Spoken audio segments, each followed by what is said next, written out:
Tá? Então, a equação geral, ela vai me dizer o comportamento da condução, né, em um sistema onde a temperatura ela pode estar variando com o espaço de qualquer forma, né, variando nas três direções. Então, por exemplo, eu tenho aqui uma área diferencial, né, onde a temperatura nessa região ela varia tanto em x quanto em y quanto em z. E aí as taxas, né, para serem positivas também, elas vão adotar a mesma direção do sistema de coordenada que eu estou adotando. Certo? Então eu vou ter uma taxa de transferência de calor na direção x, né, da esquerda para a direita, z de baixo para cima e y da frente da tela para dentro da tela. Tá?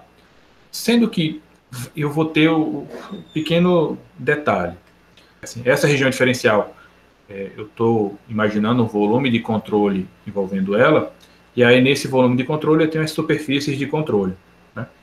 Então eu vou ter quantidade de energia atravessando essa superfície de controle para entrar no volume de controle e uma certa quantidade atravessando a superfície para sair do volume de controle. Certo? Então, entrando no meu volume de controle, eu vou considerar que eu tenho uma taxa Qx, Qy e Qz. Certo? Essas vão ser as minhas taxas de entrada de energia no volume de controle, onde cada Qx, Qy e Qz é dado pela lei de Fourier. Né? Então, Qx seria menos a condutividade vezes a área. No caso de Qx, a área aqui é formado por essa direção aqui em y e essa direção em z. Né? Então, dy dz, vezes a derivada da temperatura em relação a x. E a mesma coisa para y, a mesma coisa para z. Né? Só mudando a derivada, né? Vai ser em y e z, e também qual é a área. Okay? Saindo do meu volume de controle, eu vou fazer a seguinte consideração. Eu não vou considerar necessariamente que vai sair Qx, que vai sair Qy e vai sair Qz de energia. Tá? Eu vou considerar que vai sair uma quantidade Qx mais Dx. E aí, esse Qx mais Dx significa, por exemplo, que eu tenho a quantidade de calor que entrou no volume de controle, mais alguma variação de energia que aconteceu durante a passagem por esse volume de controle. Tá? Então, por exemplo, houve um aumento da energia ali dentro e saiu uma quantidade maior. Então, esse valor Qx mais Dx vai ser igual ao valor original, Qx, mais a variação que a taxa teve na direção x ao longo de x. E a mesma coisa para as outras taxas, né? Qy dy vai ser a taxa de calor que entrou no volume de controle, mais a variação que a taxa teve na direção y durante a passagem pelo comprimento y, né? Comprimento dy. E a mesma coisa para Qz dz. Tá? Então, essa taxa de energia saindo do volume de controle vai ser igual a Qx mais Dx, mais Qy mais Dy, mais Qz mais Dz. Essas variações que fazem com que haja diferença entre a entrada e a saída, elas podem ser de dois tipos. Né? Na aula passada, a gente falou da primeira lei de Fourier aplicada à transferência de calor e já explicou um pouco isso, né?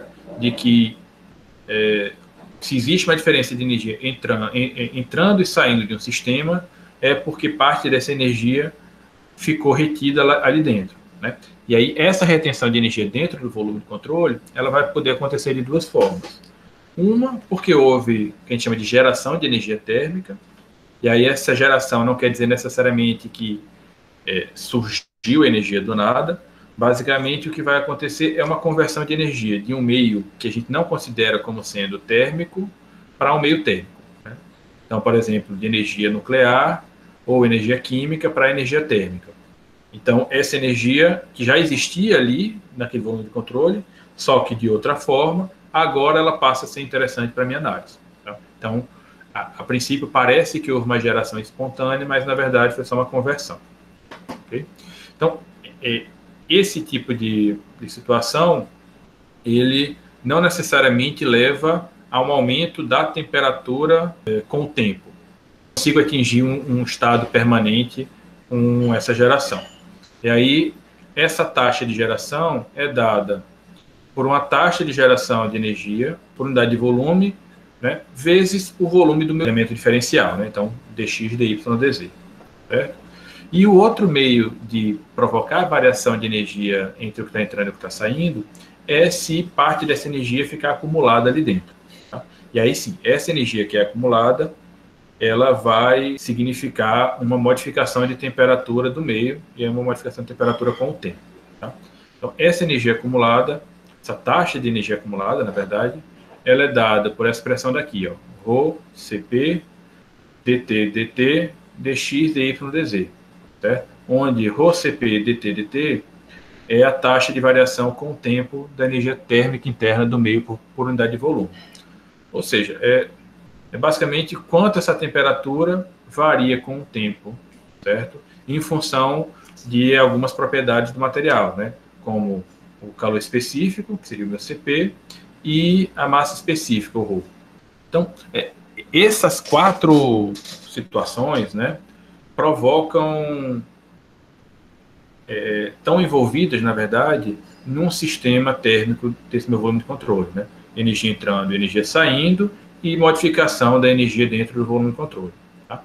Então, o que eu vou fazer? Eu vou agora aplicar basicamente a primeira lei. Né? Eu vou fazer um balanço de energia para entender como é que, matematicamente, esses termos se relacionam. Né? E aí, fazendo isso, eu tenho que a taxa de energia que entra mais a energia que é gerada dentro do volume de controle, menos a energia que sai, a taxa de energia que sai, vai ser igual à energia que fica acumulada. Certo? Então, por exemplo, se eu tenho uma quantidade de energia que está entrando no volume de controle, e se eu tenho uma geração ali dentro, e esse montante é igual à energia que está saindo, meu termo de energia acumulada vai ser zero. Então, seria um sistema permanente, né, que ele não tem transiência, ele não vai variar as temperaturas com o tempo. Por outro lado, vamos imaginar que eu não tenho esse termo de energia gerada, e existe uma diferença entre a energia que está entrando e a energia que está saindo, a única coisa que pode estar acontecendo é ela ficando retida ali dentro, e com isso modificando a temperatura. Né? Então, se está entrando mais energia que está saindo, esse termo da esquerda é positivo, então eu tenho um acúmulo de energia positivo. Se a quantidade e aí as temperaturas aumentam. Né? Se eu tenho uma quantidade de energia saindo maior do que a de entrada, esse termo à esquerda é negativo, e aí minha energia acumulada é negativa também, então significa que eu estou perdendo calor, a temperatura está diminuindo. A equação geral da condução, ela me permite fazer esse tipo de análise. Né? O que eu vou fazer agora, né, já que eu tenho aqui o balanço de energia dessas taxas de energia que eu estou considerando dentro do volume de controle, eu vou substituir o que é cada termo desse que eu defini anteriormente. Tá? A gente tinha definido taxa de entrada, né, de energia de entrada, vai ser Qx, Qy, Qz, a de saída que seria Qx mais dx, Qy mais dy, Qz mais dz, e também tinha feito isso para energia acumulada e energia gerada. Então, quando eu substituo e faço, é claro, alguma simplificação, então a gente chega nessa equação resultante, onde esses 3 primeiros termos aqui do lado esquerdo, eles basicamente dizem qual é o fluxo líquido de condução de calor para dentro do volume de controle. Ou seja, é a diferença entre o que está entrando e o que está saindo, na direção X, na direção Y e na direção Z. Esse segundo termo, Q ponto, é a taxa de geração de energia dentro do volume de controle. Então é ele quem me diz se está tendo conversão de energia, né, de um tipo em energia térmica ou de energia térmica em um outro tipo qualquer. E esse termo do lado direito é a taxa de acumulação de energia dentro do volume de controle. Então é esse termo que me diz a transiência do sistema, se ele vai ser transiente. Tá? Então essa equação é a forma geral da equação de calor, no caso em coordenadas retangulares, né, adotando um sistema lá, x, y e z com aquelas características, e a partir dele eu consigo fazer uma série de observações, assim, né? Dependendo do formato que a equação tiver, eu consigo dizer qual é o sistema que eu tenho. Por exemplo, se eu tenho um sistema onde esse termo daqui é igual a zero, eu sei que não há variação da temperatura com o tempo. Então, eu sei que meu sistema ele é permanente. Se eu tenho esse termo existe na equação, eu tenho um sistema que é transiente, ou seja, que a temperatura varia com o tempo. Se esse termo aparece, significa que há conversão de energia, há geração de energia dentro do volume de controle. Se não tem, essa geração não existe. Né? Cada termo desse daqui indica a condução, né, entrando e saindo do volume de controle, e uma direção. Então, no caso de aparecer os três, a minha condução, desculpe, ela é tridimensional. Acontece tanto em x, quanto em y, quanto em z. Se não aparece y, por exemplo, eu sei que a condução só vai acontecer em x e em z. Ou seja, só há diferença de temperatura na direção x e na direção z. E se só aparece um, eu sei que só existe condução em uma única direção. Tá? Então, cada caso vai me gerar uma equação geral simplificada própria. Né? A gente vai ver agora alguns exemplos de alguns principais casos que a gente pode considerar. Né? Por exemplo, numa situação onde eu tenho a condutividade térmica, né? Ou seja, o K é constante. O K, se a gente olhar, ele está dentro dessa derivada. Né? Eu tenho K dt dx, que é o fluxo de calor, né? Dentro da derivada aqui, sendo derivada em relação a x, y e z. Então, se o valor de K é constante, esse termo ele pode sair da derivada. Né? Ele, pela constância dele, ele pode ser colocado do lado de fora. E aí eu passo a ter uma derivada dupla da temperatura em relação a x, derivada dupla da temperatura em relação a y, derivada dupla da temperatura em relação a z. Né? Exatamente o que está mostrado aqui. Tá? E aí, por uma questão de simplificação, né, eu dividi toda a equação por K, então aparece Q ponto sobre K, e aqui apareceu esse símbolo alfa, né, que é a difusividade.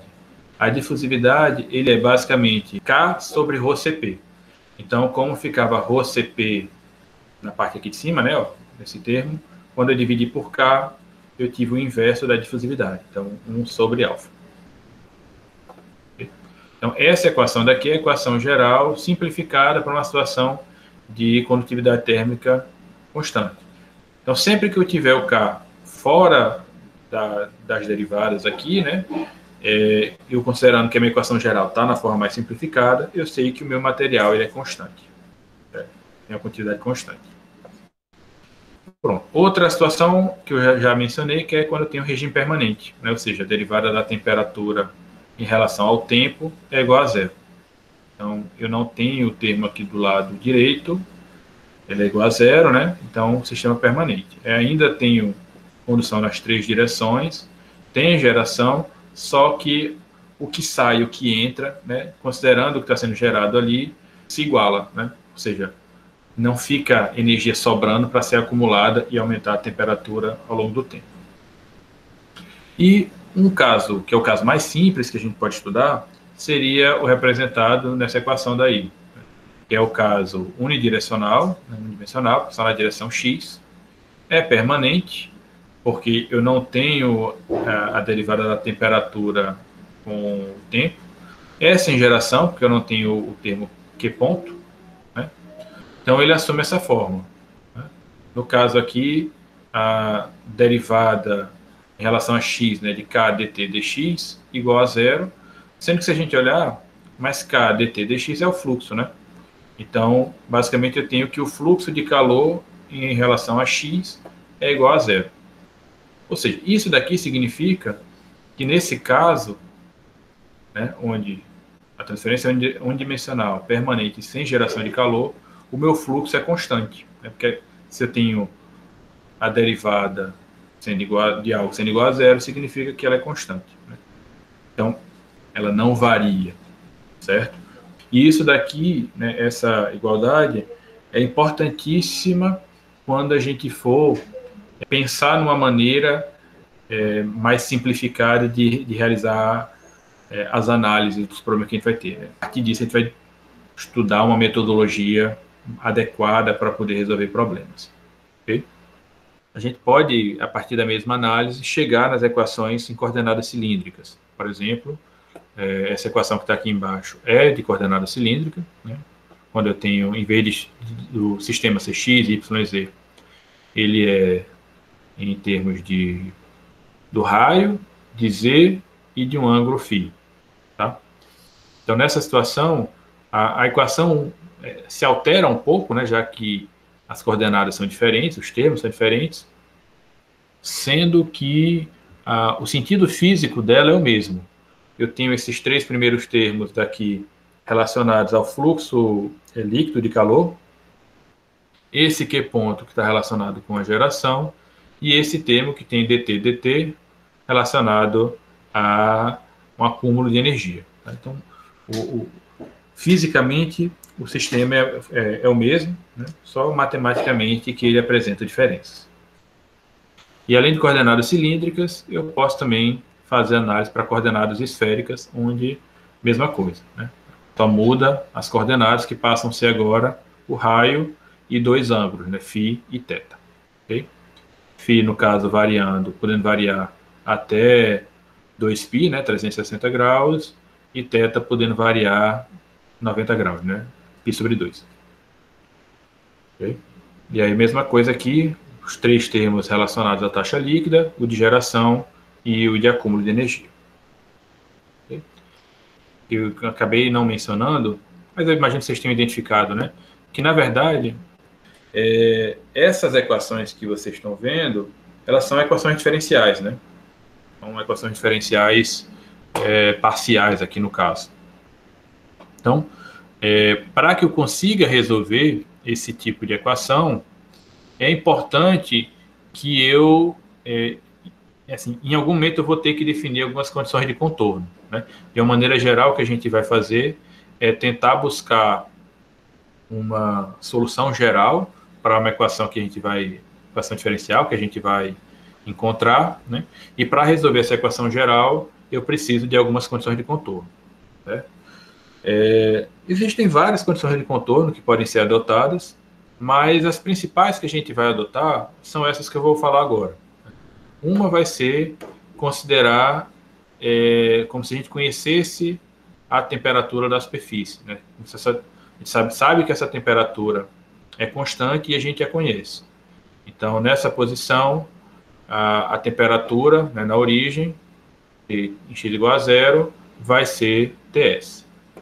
Outra condição de contorno seria quando eu conheço o fluxo térmico, né? E esse fluxo térmico ele é constante. Então, a partir da superfície aqui do meu volume de controle, eu vou ter uma certa quantidade de calor chegando, né? Entrando na superfície, que vai ser depois transferida ali dentro, né? E esse fluxo de calor ele depende da lei de Fourier, né? Isso se eu considerar que esse fluxo térmico é diferente de zero. Eu posso ter uma situação em que eu sei que o meu fluxo térmico é igual a zero porque a minha parede está isolada.